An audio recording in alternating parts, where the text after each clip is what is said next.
Enam se Nana Addo Akufo-Addo akasa ma wode atodwa se afei empanifo emakwan na se wonam ekwa fankrata na afei wakopɛ empanifo obedi amanyiko nanim a obekɔ binti no egina so amamafo pinase ma woka ene se wonam ede papa na hyebidwafo enkane mansoafo ene amanyiko nanim empanifo wonam nyina ede wano atuma asema woka ene se nokura nimlie se de papa yi ensama wodo a amanfo wonam ewo mpasua so mantamu ni nkuro awodo wonam ede ha wonam no se de Nana Addo Akufo-Addo akamasam edi ama wonum na na ma ye ntoba no na na muso beba questions be brave e say ye ta na nachi na ye de enka say mo bi ama ene democracy ene ema ye party no e democratic no ye no bi de na ya dwen ne say broni be say only choice because me abakosem kakra menim no e mada say Ghana for beka say we ne pe no enti no yen ye frɛ no say omra me nti bi da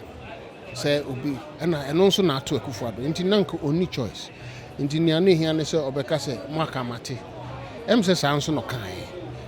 but enya ne person no de kan ye person e o man ni na weti amanfo ano Ghana ne amanone wa kai onwa ejuma huru a waye ama Ghana wo pot mamamu ambuhu nti saa ejuma kese otumi nyan tu ho prekope nti obeboa asem papa mefkoso akabio se okasa no so no se ebre no so a ni ebue nomination boka go fa form on caso obi nya no post say the normal party process no ebekoso eti obi ka say eye ebinum say eye obi eno post a sani me nyina omo na mo set on agenda no mo answer ni a me yaboa Akufo-Addo ni say the focus of this election 2016 youth, so I will help in the direction of mobilizing the youth. Now you're the one at coalition 2016. Already your call so Supreme Court say the next time I will see a be so that we guard our victory that we will secure in 2016. And the young men and women, that is the role we are going to play to support Nana Addo and the NPP to secure the ballot for the people of Ghana in 2016.